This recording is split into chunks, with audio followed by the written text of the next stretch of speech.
Авионот од Белград денеска пристигнува во 14 часот и 25 минути. Се разбира на Свети Апостол Павле на Охридскиот аеродром. Првите патници од Белград ќе ги пречекаат градоначалникот на Охрид Никола Бакрачевски, како и директорот на ТАФ Македонија, кои што ќе бидат придружувани и од Бранислав Малович, кој што е извршен директор на Ер Србија. Станува збор за авиолинија, како што веќе кажавте, која што ќе биде сезонска во прво време,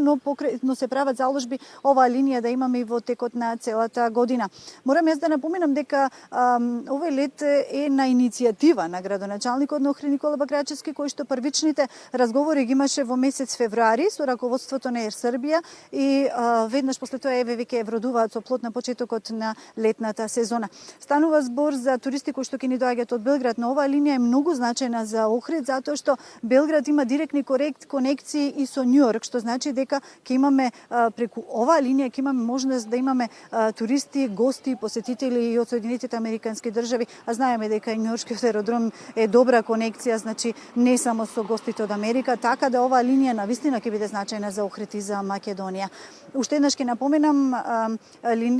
првиот лет ќе го очекуваме на Охридскиот аеродром во 14 часот и 25 минути. Телевизија Нова секако дека ќе го следи овој настан, така да и во тие вести ќе се вклучиме, а воедно и ќе ви ги емитуваме изјавите кои што веднаш по пристигнувањето на туристите и на групата која што ни доаѓа од Белград ќе ги дадат директорот на ТАФ и градоначалникот на Охрид Никола Бакрачевски.